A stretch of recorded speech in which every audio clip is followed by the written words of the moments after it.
കാന്തപുരം അബൂബക്കർ മുസ്ലിയാർ കാലഘട്ടത്തിലെ ഏറ്റവും ഉന്നതമായ തിരുഹദറത്തിൽ പോയി ഇരുന്ന സന്ദർഭം മറന്നുപോയോ? ആ സമയത്ത് ഇതൊക്കെ നിങ്ങൾക്ക് പറഞ്ഞു തന്നിട്ടുണ്ടല്ലോ. ഔലിയാക്കന്മാരെ മദത്, മശായിഖിന്റെ മദത് ഇല്ലാതെയായാൽ പിന്നെ ഒന്നും ഉണ്ടാവില്ലട്ടോ. ഇതൊക്കെ തീർത്ത് നിങ്ങൾക്ക് പറഞ്ഞു തന്നല്ലേ. അവര് നിങ്ങളിലൂടെ ലോകത്തോടാ സംസാരിച്ചത്. അതിൻ്റെ കൂട്ടത്തിൽ ഞാനിങ്ങനെ എൻ്റെ വീഡിയോ കേട്ടപ്പോൾ എത്ര നല്ല നല്ല ഭാഗങ്ങളുണ്ട്. ഒരു സ്ഥലത്ത് എ.പി. അബൂബക്കർ മുസ്ലിയാരെയും ചെറിയ പി ഉസ്താദിനെ ഇരുത്തിയിട്ട് അവർ പറയുന്നുണ്ട്, കറാമത്ത് പറയാൻ പാടില്ല എന്നുള്ള വർത്താനമായിട്ടാണോ നടക്കുന്നത്? ചിലത് പറയാൻ പാടില്ല എന്നോ? അങ്ങനെയാണല്ലോ സമ്മേളനം അടക്കം നടത്തിയത്. അതേ സമയത്ത് എയർപിൻ കറാമത്ത് പറയുന്നുണ്ട്. അവർ ചോദിക്കുക, നിങ്ങളും സലഫിയും തമ്മിൽ എന്താ വ്യത്യാസം? നേരെ മുഖത്ത് നോക്കിയാ ചോദിക്കണത്. സലഫിയും നിങ്ങൾ തമ്മിൽ ഒരു വ്യത്യാസമില്ല, അപ്പൊ എന്താ വ്യത്യാസം എന്ന് ചോദിക്കുന്നുണ്ട്. ഉസ്താദിന്റെ കറാമത്ത് എന്ന് പറഞ്ഞ ഏപ്പിന്റെ കറാമത്ത് പറയുന്നുണ്ടല്ലോ, പേരോടിന്റെ കറാമത്ത് പറയുന്നുണ്ടല്ലോ. അതുള്ളതാണോ ഇല്ലാത്തതാണോ? മടവൂരിന് മാത്രം പറ്റൂലാന്നോ? വിടൂലങ്ങളെ ഹിസാബെടുക്കും. അങ്ങനെ പറയാനും ഇവിടെ അള്ളാന്റെ റിജാലിങ്ങൾ ഉണ്ട് എന്ന് ജനം ഒന്ന് കാണട്ടെ. കച്ചവടത്തിന് പോയതാണല്ലോ, കച്ചവടത്തിനല്ലേ പോയത്. നിങ്ങൾ 10-40 കൊല്ലം മുന്നിൽ ഇരുന്നെടുത്ത് കച്ചവടത്തിനാണെന്നല്ലേ പറയിപ്പിച്ചത്. അത്രയും ശക്തമായി പറഞ്ഞു കൊടുക്കുന്ന അവരെയാണ് അവരുടെ അനുയായികൾ ഇന്നും കളിയാക്കിക്കൊണ്ടിരിക്കുന്നത്. അവരുടെ അവസ്ഥ ചിന്തിച്ചു നോക്കി നിങ്ങൾ. അല്ലാഹ് നമ്മളെ കാക്കട്ടെ, നമ്മളെ എല്ലാവരും ബന്ധപ്പെട്ട എല്ലാവരെയും കാക്കട്ടെ. 10-40 കൊല്ലത്തോളം സ്വന്തം ഉസ്താദായി അബുൽ അനാം വരെ ആയി എന്ന് പറയുന്ന ആള് പോയിരുന്ന സ്ഥലം, ആ മഹത്തായ ഹദറത്തിനെ സംബന്ധിച്ച് പച്ചയായ തോന്നിവാസവും എന്തെല്ലാം കാര്യങ്ങളാണ് ഇവർ പ്രചരിപ്പിച്ചുകൊണ്ടിരിക്കുന്നത്. അവരല്ല ഏൽപ്പിച്ച കാര്യം ആരുടെ മുഖത്ത് നോക്കും പറയും എന്നത് തെളിയിക്കുകയായിരുന്നു. അതിലൂടെ ശക്തമായ ഭാഷയിലാ പറഞ്ഞു. മടവൂരിൻ്റെത് മാത്രം പറയാൻ പാടില്ല, ഹിസാബെടുക്കും, പറയെന്നെ ചെയ്യും. വറച്ചു പോയിണ്ടാവും അബൂബക്കർ മുസ്ലിയാരൊക്കെ. മടങ്ങി വരണം എന്നാ ഞാൻ പറയുന്നത്. മശായിഖിന്റെ വഴിയിലേക്ക് വരണം. അവരില്ല. ഞാൻ ഇപ്പൊ കേരളയാത്ര പൊട്ടിയില്ലേ?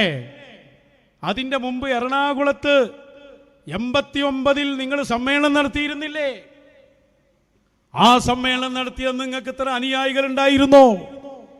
പള്ളികളുണ്ടായിരുന്നോ? സ്ഥാപനങ്ങളുണ്ടായിരുന്നോ? രാഷ്ട്രീയക്കാരുടെ സ്വാധീനമുണ്ടായിരുന്നോ? എന്നിട്ട് ആ സമ്മേളനം നടത്തി പോരുമ്പോഴുള്ള മനസ്സിന്റെ റാഹത്ത് ഇന്ന് കിട്ടുന്നുണ്ടോ? ഇതെല്ലാം ഉണ്ടല്ലോ. എന്താ കാരണം? എന്താ കാരണം? നിങ്ങൾ എന്നെ പഠിക്കി. ഞാനിത് വിമർശിക്കാൻ വേണ്ടി പറയല്ല. ഇതൊക്കെ നിങ്ങൾക്ക് പറഞ്ഞു തന്നിട്ടുണ്ടല്ലോ എത്രയോ സ്ഥലത്ത് നിന്ന് ഞങ്ങളുടെ പ്രിയപ്പെട്ട മശായിഖുമാർ. അപ്പൊ അതുകൊണ്ട് കറാമത്ത് നിഷേധത്തെ നേരെ മുന്നിലിരുത്തിയിട്ട് ശക്തമായ ഭാഷയിൽ പഠിപ്പിക്കുന്ന സ്വർണ്ണ ലിപികളിൽ എഴുതപ്പെടേണ്ട ആ കലാമുകൾ, രത്നങ്ങൾ നമുക്കൊന്ന് കേൾക്കാം. കുറച്ചിങ്ങനെയൊന്നായാൽ ശരിയാവില്ല. പറയാണെ നേരെ പറയാ, നിങ്ങൾക്ക് നേരെ പറയാം. എന്റെ സെൽഫികൾ അതുപോലെ പറയാം. എന്താ സെൽഫികൾ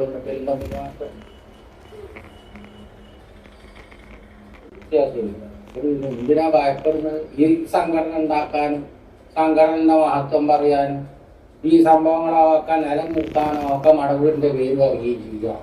നേർച്ചയ്ക്കും വെക്കുക, പൈസയും വേണം, പാട്ടപ്പീരും വേണം.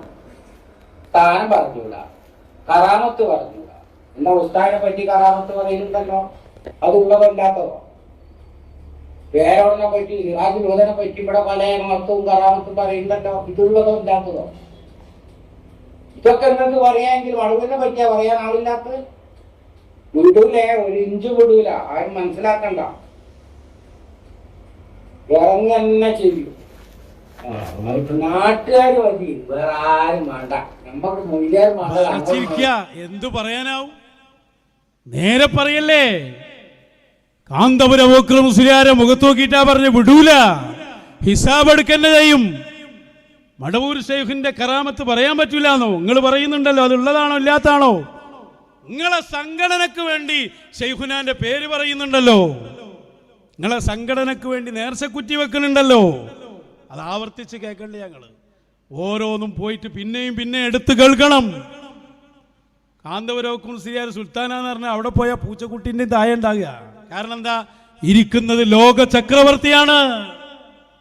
മിണ്ടാൻ കഴിയും അവിടുന്ന്. കച്ചവടത്തിന്റെ പറഞ്ഞ ആളുണ്ടാവോ? കത്തിച്ചാമ്പലായി പോലെ. എന്നിട്ടോ നല്ല ഒരു ഉപദേശം ഒന്നും കൂടി കേൾപ്പിക്കാം. ഏതായാലും കഴിഞ്ഞ റമദാന്റെ മുമ്പായിരുന്നു നമ്മൾ വലിയ വലിയ സംഭവമൊക്കെ പുറത്തു വിട്ടത്. അന്ന് വന്നിട്ടാണ് ഇതൊക്കെ പറഞ്ഞത്. അവിടെ നന്നാവാനൊക്കെ ഉള്ളവർക്ക് നന്നാവാനും നല്ലതാണ്. മശായിഖിന്റെ ഉപദേശമല്ലേ. ഒരുപാട് മശായിഖന്മാരെ ഹയാത്തിലുണ്ട്. വടകര ഓറും അങ്ങനെയുള്ള മശായിഖൊക്കെ ഉണ്ട്. യഹിയൽ ബുഖാരി തങ്ങളെപ്പോലെയുള്ള ഒരുപാട് മഹാരഥന്മാർ. നല്ല നല്ല വാക്കുകൾ. എന്നിട്ട് പിന്നെ പറഞ്ഞു കൊടുക്കാണ്. ഇതൊക്കെ പറഞ്ഞ് ശക്തമായ ഭാഷയിൽ താക്കീത് ചെയ്ത് പിന്നെ നല്ലൊരു ഉപദേശം കൊടുക്കുന്നുണ്ട്. നല്ല ഊർജം വേണം, ഹിമ്മത്ത് വേണം, പറയേണ്ടതെല്ലാം പറയണം. നിങ്ങളെ ജോലി മടവൂര് ശൈഖിനെ സ്ഥിരപ്പെടുത്തലാണ്. അതാണ് ഈക്ക ചെയ്തത്. അതാണ് ഈക്കയുടെ പവറും. ഈക്കയുടെ പവർ അതാണ്. മശായിഖ് പറഞ്ഞു കൊടുക്കുന്ന നോക്ക്. ഈക്ക ഉസ്താദിന്റെ കൂടെ ഒരുപാട് സംഭവങ്ങളൊക്കെ പറയുന്നുണ്ട്. നമ്മൾ ചിന്തിക്കേണ്ട ഏറ്റവും വലിയ കാര്യങ്ങളാണ് പറഞ്ഞു കൊടുക്കുന്നത്. എന്നിട്ട് പറയുന്നുണ്ട്, വയസ്സായില്ലേ, നഫ്സിന്റെ കാര്യം, ആഭ്യന്തര കാര്യം ചിന്തിക്കാൻ സമയമായില്ലേ? ഒസാരി ഇമാമ് ചെയ്തത് അറിയില്ലേ? നീ എടുക്കാ കാത്തിക്കണ്? ഖബറിൽ പോകണ്ടേ? ഖബറിൽ പോകുമ്പോ ഇപ്പറഞ്ഞ ടീം ഉണ്ടാവോ നിങ്ങളെ കൂടെ? ആരെയാണോ ദുനിയാവിൽ പിടിച്ചത് അവരല്ലേ ഉണ്ടാവുള്ളൂ. നല്ല ഉപദേശം, അവരെ ഉത്തരവാദിത്വം ഇവരെ മുമ്പിൽ നിർത്തിയിട്ട് പറഞ്ഞു കൊടുത്തു. ലോകർക്ക് മുഴുവനും നന്നാകാൻ, ചിന്തിക്കുന്നവർക്ക് ബോധമുണ്ടാകാൻ ഈ ശഅബാനിൽ നമ്മൾ കേൾക്കേണ്ട ഏറ്റവും നല്ല വചനങ്ങൾ ഒന്ന് മനസ്സിരുത്തി കേട്ടു നോക്ക്. ഊർജം വേണം, നല്ല ഹിമ്മത്ത്, നല്ല ഉത്സാഹം വേണം. എല്ലാം പറയേണ്ട മാതിരി തന്നെ പറയുക. കിതാബാണ് ഇതാണ് അങ്ങനെ, ആയത്താണ് അങ്ങനെ, എങ്ങനെ അങ്ങോട്ട് സ്ഥിരപ്പെടുത്താൻ കഴിയുന്ന അതുപോലെ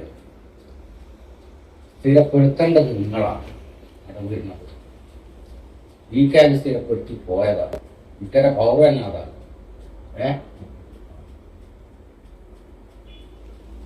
ഇപ്പൊ നമ്മളെല്ലാവരും പോലെ ആയാൽ പറ്റില്ല. നിങ്ങൾക്ക് അത് പറ്റില്ല. ഇന്നെ എന്തോ ആയിക്കോട്ടെ, നമുക്ക് പിന്നെ അതിനൊന്നും നേരമില്ല. സംഘടന ഉണ്ടാക്കലും മറ്റേ സംഭവമൊക്കെ അതായിട്ട് വയ്ക്കെന്തോ നടന്നോട്ടെ. നമുക്കിപ്പോൾ നമ്മളെ കാര്യം നോക്കാനായിരിക്കും ആഭ്യന്തരം, സ്വന്തം നഫ്സിന്റെ ഭാഗം. ആത്മാവിന് കളങ്കം പറ്റാതെ നമ്മൾ ശ്രദ്ധിക്കേണ്ടത് അത്യാവശ്യമാണ്. അത് റസാലി ചെയ്തതുപോലെ ആ പ്രവൃത്തി അങ്ങനെയാണ് ഓരോരുത്തരും ചെയ്ത് മുൻഗാമികളെ എല്ലാം ചെയ്തിരിക്കണമെങ്കിലും അവസാനം ഇങ്ങനെയായിരുന്നു. അപ്പൊ അതിനൊന്നും ഒരുത്തനെയും പേടിക്കല്ല. അവനാന്റെ കബറുമായിട്ട് ബന്ധപ്പെട്ട വിഷയമല്ലേ. പ്രവർത്തി അവിടെ നമ്മളത് ആരുമായിട്ടാ കളിക്കണമെന്ന് വെച്ചാൽ ഓരെല്ലാം ഉണ്ടാകുക. അതിനെ ഏൽപ്പിക്കപ്പെട്ടവര്, അവര് കൊണ്ട് ഏൽപ്പിക്കപ്പെട്ടവർ ആരാന്ന് വെച്ചാൽ ഓരേ ഉണ്ടാവും. ഏൽപ്പിച്ചിട്ടുള്ളത് ഉറപ്പ് തന്നെയാണല്ലോ. പിന്നെ അസറായിലാണ് ഇപ്പൊ റുസിക്കുന്നത് അറിയുന്നില്ല. അതൊക്കെ നോക്കിയാൽ കഴിയും. പിന്നെന്താ ഉസ്താദ് ചോദിക്കുന്നുണ്ട്, മറുപടി പറഞ്ഞു കൊടുക്കുന്നുണ്ട്. അതൊക്കെ കൃത്യമായ ഓർമ്മപ്പെടുത്തലാണ്. നന്നായിട്ട് ചിന്തിക്കുക.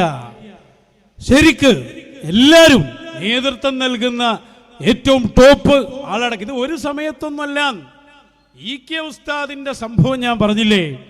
ഇ കെ ഉസ്താദ് ഇതൊക്കെ ചെയ്ത കാര്യം, ഇ കെ ഉസ്താദ് ഈ കാര്യങ്ങളൊക്കെ ചെയ്യുമ്പോ അതിന് സാക്ഷിയായ മശായിഖുമാർ, അവരാ കാലത്തിനും സാക്ഷിയാണ്, ഇന്നും സാക്ഷിയാണ്.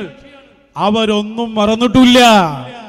അവരിങ്ങളോട് ഓരോ തവണയും പറഞ്ഞു തരുന്നുണ്ട്. അതിനു മുമ്പ് എറണാകുളത്ത് വെച്ച് ഐസൻ ലോഡ്ജിൽ വെച്ച് പറഞ്ഞത് ഓർമ്മയുണ്ടോ?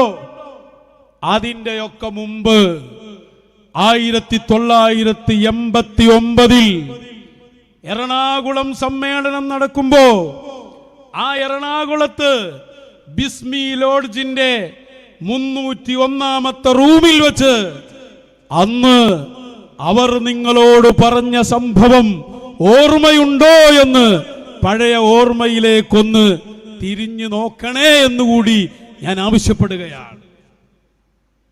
എറണാകുളം സമ്മേളനം നടക്കുന്ന സമയത്ത് ബിസ്മി ലോഡ്ജിന്റെ 301-ാമത്തെ റൂമിൽ അവരുണ്ടായിരുന്നില്ലേ?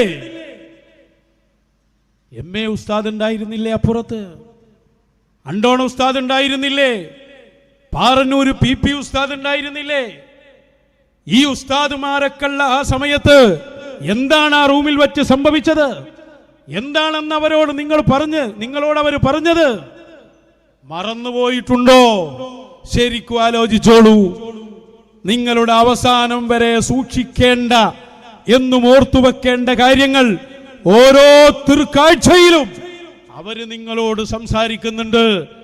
അവര് ലോകരോട് സംസാരിക്കുകയാണ്. അവനങ്ങനെ ഒരാളോട് സംസാരിക്കലില്ല. മുന്നിലിരുന്നു കൊടുത്തവർ നമ്മൾ മാത്രമേ ഉള്ളൂ എന്ന് കരുതിയിട്ട് അവരോടെല്ലാവരും സംസാരിക്കുന്നത്. ഔസുൽ ആലം തങ്ങൾ പറഞ്ഞില്ലേ, ഞാൻ ഒരു സംസാരത്തിനിരുന്നാൽ ലക്ഷക്കണക്കിന് സൊഫുകൾ എൻ്റെ മുന്നിലുണ്ടാകും. നിങ്ങൾ ഈ കാണുന്ന 1-2 ആളുകളല്ല, സ്വകാര്യ സംഭാഷണമല്ല, അത് ലോകരോടല്ലേ അവർ പറയുന്നത്. പറയണം, കൃത്യമായി പറയണം. മടവൂര് ശൈഖുനയെ സ്ഥിരപ്പെടുത്തിയ ആളാണ് EK ഉസ്താദ്. മീസാനുൽ കുബ്ര വായിച്ച് സ്ഥിരപ്പെടുത്തിയതാണ്. ആ സ്ഥിരപ്പെടുത്തിയ EK ഉസ്താദിന്റെ വഴി നിങ്ങൾ പിന്തുടരണം. അത് കേട്ടിട്ട് ഏതെങ്കിലും ഒരു മഹാനെ നിങ്ങൾ സ്ഥിരപ്പെടുത്തിയോ? ഇമാം ഗസാലി തങ്ങളെ ഓർമ്മിപ്പിച്ചു തന്നില്ലേ നിങ്ങൾക്ക്? 400 കുട്ടികളുമായി ദർസ് നടത്തിക്കൊണ്ടിരിക്കുമ്പോ തന്റെ ശൈഖിനെ കാണാൻ വേണ്ടി ദർസ് നിർത്തിയിട്ട് ഷാമിലേക്ക് പോയ ഇമാം അബൂ ഹാമിദിൽ ഗസാലി, ആ ഗസാലി ഇമാമിനെ ഓർമ്മപ്പെടുത്തി. അതിന്റെ എല്ലാം പുറമെ ആഭ്യന്തര കാര്യങ്ങൾ നോക്കാനായില്ലേ എന്നാ ചോദിച്ചത്. ലോകത്തോടാണ് ചോദ്യം. മരണം വരില്ലേ? മരണം വരുമ്പോൾ മരണസമയത്ത് ആള് വേണ്ട.